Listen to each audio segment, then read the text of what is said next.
గురుగారైతే ఈ నక్షత్రం వారికి సంబంధించి ఎలాంటి పరిహారం చేసుకుంటే మంచిదంటారు?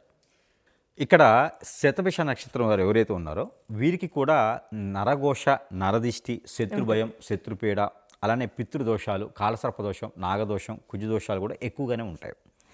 ఏదైనా తగిలిన వేలకే మళ్ళీ మళ్ళీ తగులుతూ ఉంటాయి కదా. అలానే మూలిగినంత తాటికే పడుతుంది. అంటే కష్టపడే వారికే ఎక్కువ కష్టాలు వస్తూ ఉంటాయి, పని చేసేవారికే పని ఎక్కువ దొరుకుతూ ఉంటుంది. కాబట్టి అలానే ఏదైతే శతభిష నక్షత్రం ఉందో ఈ నక్షత్రం వారికి దోషాలు కూడా కొంచెం ఎక్కువగానే కనిపిస్తున్నాయి సుమి.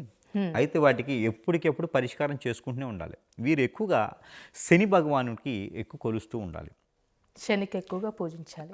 రాహుకి ఎక్కువ పూజించాలి, కేతువుకి ఎక్కువ పూజించాలి, కుజుడికి కూడా ఎక్కువ పూజించుకుంటూనే ఉండాలి. లేకపోతే వారి ద్వారా వీరికి ఎన్నో రకమైనటువంటి సమస్యలు అయితే అది ఎదుజల్లుతూ ఉంటాయి. మనం వాటిని తీర్చుకుంటూనే ఉండాలి జీవితకాలం. జీవితంలో ఎదగాలంటే 1కి 2, 3 సార్లు కష్టపడితేనే వీరికి ప్రతిఫలం ఉంటుంది. ఏదో అయిపోయిందంటే అవ్వదు వాళ్ళకి.